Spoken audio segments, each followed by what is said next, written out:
ब्रह्मा जी बोले, हे नारद, उस समय जब देवी मैना ने विष्णु भगवान के सामने एक प्रकार की शर्त रखी, तब मैंने तुमको भगवान शिव के पास जाने का आदेश दिया।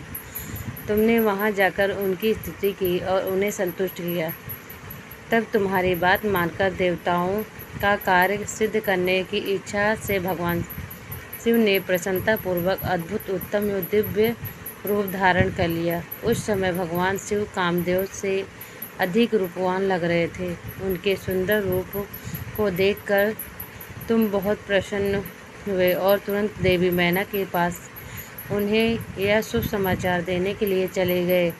वहां पहुंचकर जहां देवी मैना बैठी थी, उन्हें देखकर तुम बोले, हे शैलराज की पत्नी पार्वती की माता मैना, आप चलकर स्वयं भगवान विष्णु भगवान शिव के सुंदर और मनोहारी रूप का दर्शन करें। यह समाचार पाकर देवी मैना प्रसन्नता की सीमा न रही। वे आपको अपने साथ लेकर भगवान शिव के दर्शन करने के लिए गई। वहां पहुंचकर मैना ने भगवान शिव के परम आनंददायक सुंदर रूप के दर्शन किए। शिव जी का मुखर बिंदार करोड़ों सूर्य के समान तेजस्वी, सुंदर एवं दिव्य था। उनके विशाल मस्तक पर चंद्रमा सुशोभित था। सूर्य उनके सर पर छत्र धारण कर रखा था। भगवान शिव प्रसन्न मुद्रा में थे। वे ललित लावण्य से युक्त मनोहर गौरवर्ण चंद्रलेखा से अलंकृत होकर बिजली की भांति चमक रहे थे। विष्णु सहित सभी देवता एवं ऋषि मुनि उनकी प्रेम पूर्वक सेवा कर रहे थे।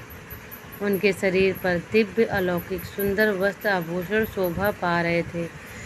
गंगा और यमुना चंवर झुला रही थी।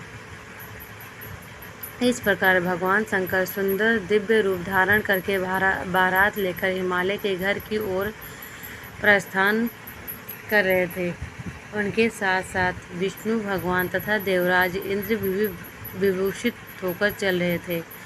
उनके पीछे पीछे सुंदर एवं अनेकों रूपों वाले गण सिद्ध मुनि समस्त देवता जय जयकार करते हुए चल रहे थे। भगवान शिव के गिरिराज हिमालय के द्वार पर पधारते ही वहां महान उत्सव होने लगा। उस समय महादेव जी की शोभा अद्भुत एवं निराली थी। उनका सुंदर विलक्षण रूप देखकर पल भर के लिए मैना चित्रलिखित सी होकर रह गई। फिर प्रसन्नता पूर्वक बोली, हे देवाधिदेव महादेव शिवजी, मेरी पुत्री पार्वती धन्य है, जिसने घोर तपस्या करके आप को प्रसन्न किया है। मेरा सौभाग्य है कि परम कल्याणकारी भगवान सदाशिव आज मेरे घर पधारे हैं। हे भगवान, मैं अक्षम अपराध कर बैठी हूँ। मैंने आपकी बहुत निंदा की। प्रभु, मैं आपसे दोनों हाथ जोड़कर क्षमा याचना करती हूँ। कृपया कर मेरी भूल क्षमा करें और मुझ पर प्रसन्न हो जाएं।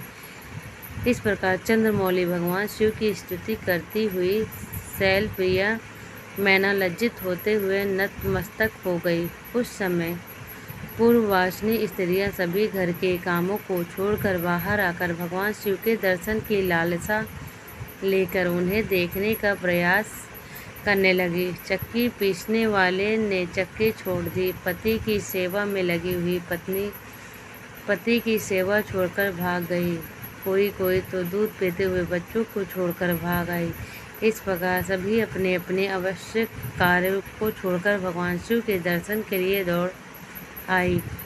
भगवान शिव के मनोहर रूप के दर्शन करके सब मोहित हो गई।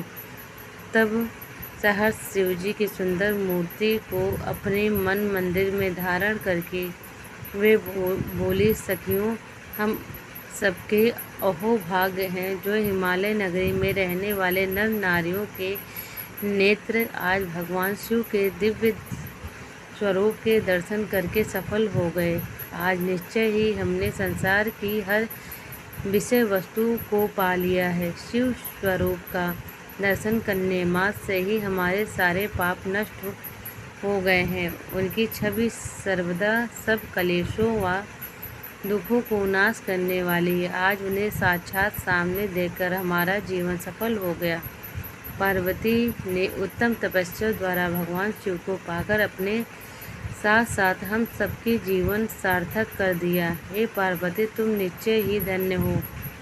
तुम ब्रह्मा परमेश्वर भगवान शिव की अर्धांगिनी बनकर इस जगत को सुशोभित करोगी। यदि विधाता पार्वती शिव का इस प्रकार मेल ना कराते तो निश्चय ही उनका सारा परिश्रम निष्फल हो जाता। आज शिव शिवा की इस युगल जोड़ी के साथ देखकर हमारे सारे कार्य सार्थक हो गए। आज वाकई हम सब इनके उत्तम दर्शनों से धन्य हो गए। इस प्रकार कहकर वे पूर्ववासिनी स्त्रियां अक्षत, कुमकुम और चंदन से शिवजी का पूजन करने लगी और प्रसन्नतापूर्वक उन पर खीलों की वर्षा करने लगी। वे स्त्रियां देवी मैना के पास खड़ी होकर उनके भाग्य और कुल की सराहना करने लगी। उनके मुख से इस प्रकार शुभ व मंगलकारी बातें सुनकर सभी देवताओं को बहुत प्रसन्नता हुई। जय भोलेनाथ बाबा।